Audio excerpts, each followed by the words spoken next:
Hey guys, it's your girl Kizzy Rock, and happy Thursday morning to you guys. Happy quarantine to you guys. Guys, I wanted to talk to you this morning about He's Too Nice, the overly nice guy. Listen, if we're going to be honest, the majority of us females, the majority, not all, it's never a one size fit all category, but the majority of us have experienced at some point the guy who was just too nice. And I know it sounds crazy, especially to men. Any men listening, they're like, you know what? Women are crazy. Y'all don't know what y'all want. When you meet a guy who is too aggressive, he's too jealous. Then when you meet a guy who's nice, he's too nice. What is wrong with you ladies? Well, guys, honestly, sometimes we have a problem even answering that question. What is wrong with us? But I'm just still a firm believer in women don't understand men and men just don't understand women. That's the way it has always been. And I believe that's the way it's going to always be. We just don't understand each other. But that's okay.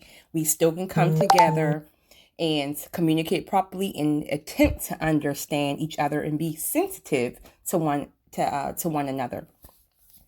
All right, guys. Okay, first thing first, the too nice guy. Now, let's be clear.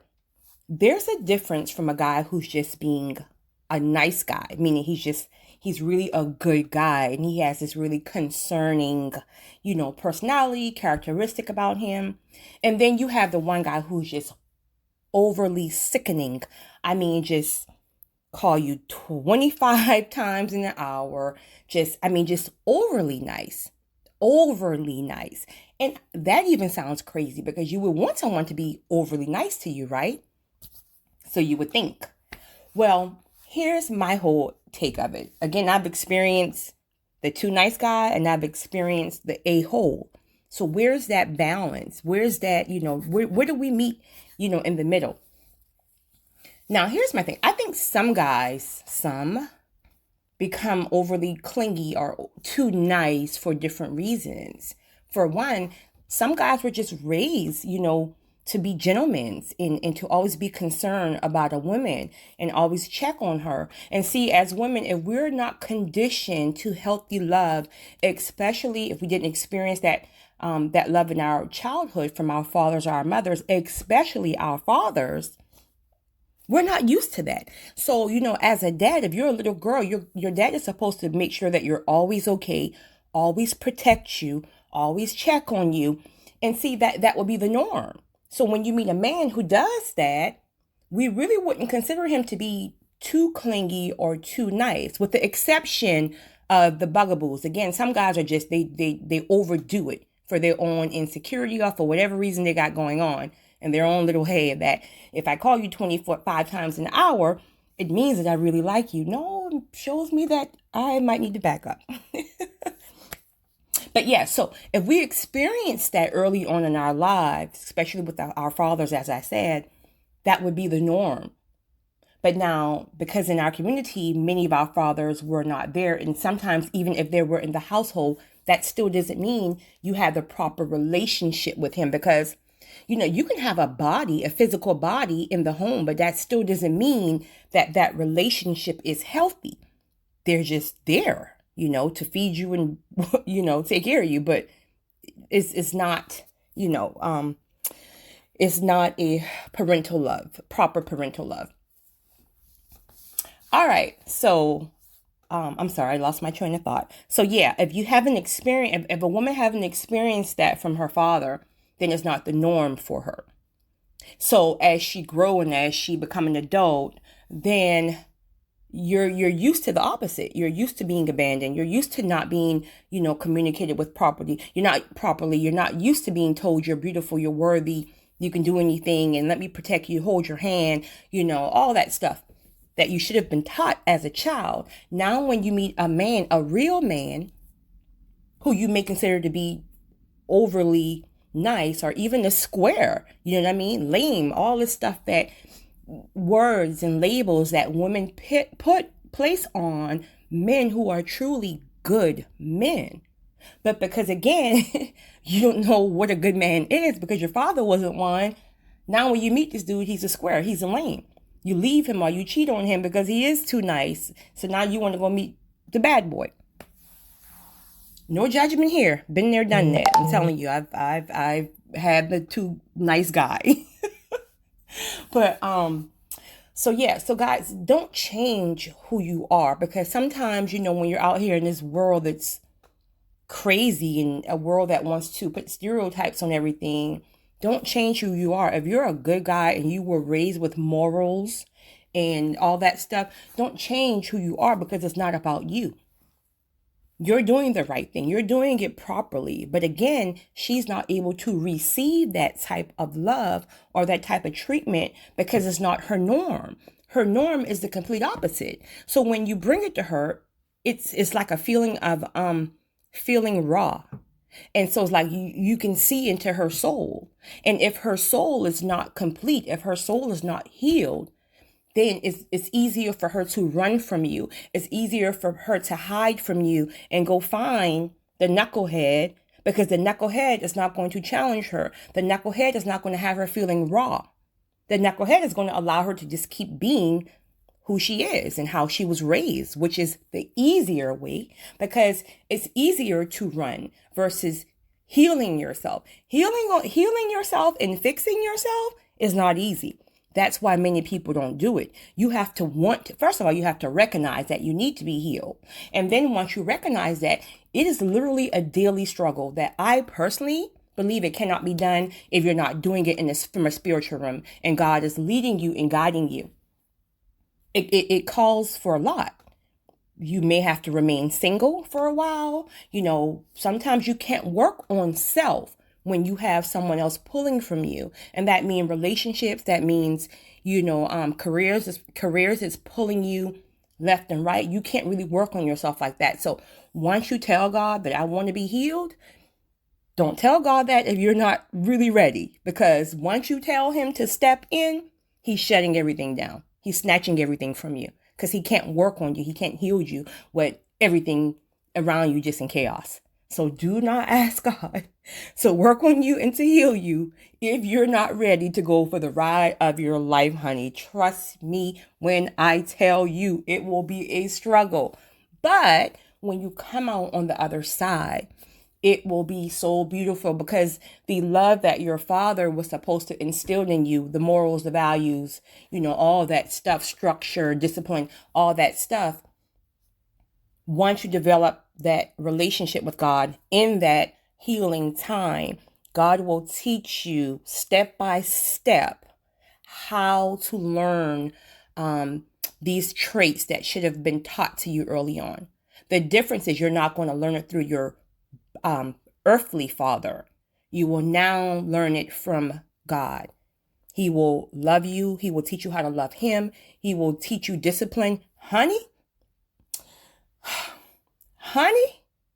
when I say he will teach you discipline, honey, trust me, if you're not a disciplined being, it will snatch your edges. Trust me when I tell you.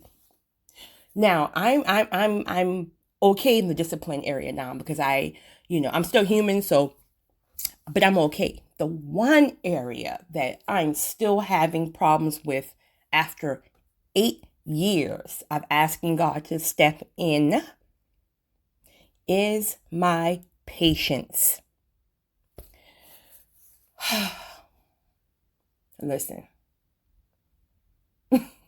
Listen, I've conquered the other areas. Like I've conquered the flesh. I've conquered, learning how to love properly, how to receive love properly, all this stuff. But this patience, it's the one thing that I wish I could take back and ask God, okay, God, never mind. I changed my mind. Let me remain impatient. I truly wish I can give it back to him. I've tried many times, but I'm warning any of you, whatever it is that you're lacking in your life and you truly want to be healed in that area, be sure 100% before you ask God to step in that you really want it. And we all want it. The problem is I just thought he would just give it to me. Okay, God, give me patience. Boom. I have patience. No, I didn't know that. Well, don't judge me. I truly didn't know at that time. I really just thought he would give me patience. I didn't know about, the trials and the tests that you have to go through to achieve whatever it is that you're asking for. So for 8 years, I have been tested every single day, including today. And I'm not exaggerating. I'm under some type of test every single day. And guess what? 90% of the times I fail. And that's why I can't get past it, because he told me clearly, until you get to the point where you conquer it, I'm going to test you every day. And I'm like, God, but it's been 8 years.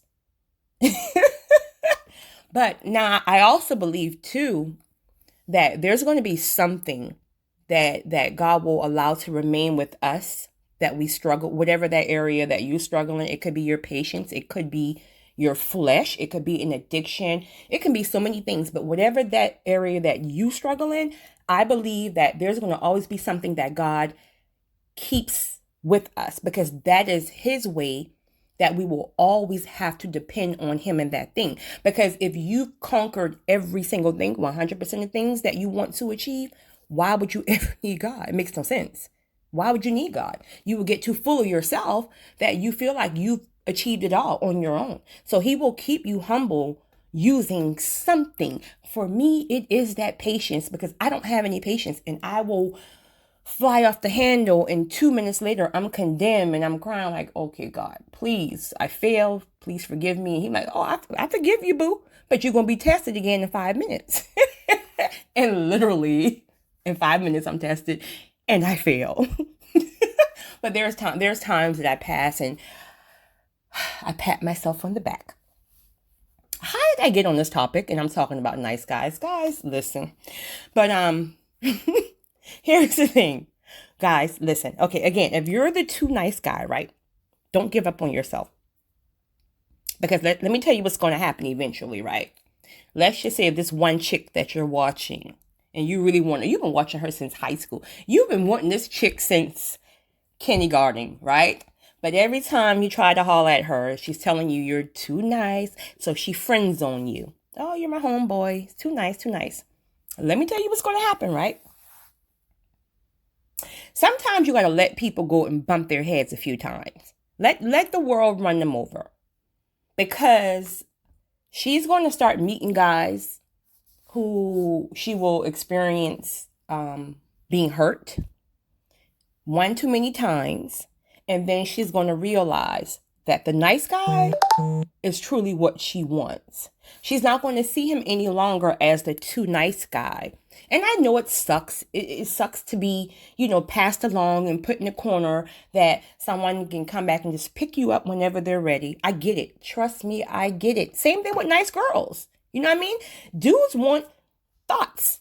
When you meet a woman with character and substance, and who can really help you get to the next level, who can tap into your emotions, who can tap into your spirit and understand you and let you know that, listen, like, guys don't really go for that either now. Well, not all guys. Let me change that really quick. Real men go for that. But I'm just saying, in these streets, men tend to go more for the women that is not really the good girl, not the librarian. They want the thought who every dude want, because it's the chase and the challenge. And then that one girl hurts you and break your heart. And with most men, once they get hurt once, that's it for life. You ain't nobody about to get that entire heart again. He might give you 10% of that heart, 40% of that heart, but it's hard to get 100% when a man has been hurt really bad. Of course, that's not all men. I'm just saying. So you guys aren't the only one who goes through that. Sometimes the good girls get sit in the corner as well, until a man gets his heart hurt one too many times, and then he goes back and he looks for that good girl. But that good girl has now moved on to a good guy, and now she's the one who got away. So at some point, we got to get ourselves to the point where we realize that what we were taught, that's not the proper way. Start that healing process for yourself. Don't wait until you get hurt too many times. Don't wait until you have to kiss 15 frogs. Start recognizing what a healthy love is by asking God to show you what the healthy love is. And then you will realize what it is to have a grown man and a grown woman and see how you guys can literally come together spiritually, especially spiritually, and how you guys can literally take over the world. That's the most pure form, healthy form of love there is, when you can meet someone who you're connected with physically, emotionally, but spiritually. That's where it's at. Because if you're connected spiritually, everything else would just be fireworks from there. I'm one of these ones to say look doesn't matter. That's just me. I'm not a person who goes on looks. I understand that men are visual, and I understand that a lot of women, want a certain type of physical being. That kind of falls at the bottom for me. I'm gonna be honest. I really don't, but but yeah. So again, keep being the nice guy. Again, don't be the bugaboo. Now there is a fine line from being a nice guy who's genuinely concerned, who is putting a woman, emotions, front and center, and you really truly is just respecting her, with the values that you were taught, or the values that you believe she should be respected with. But do not be a bugaboo. Do not be too clingy and too overly.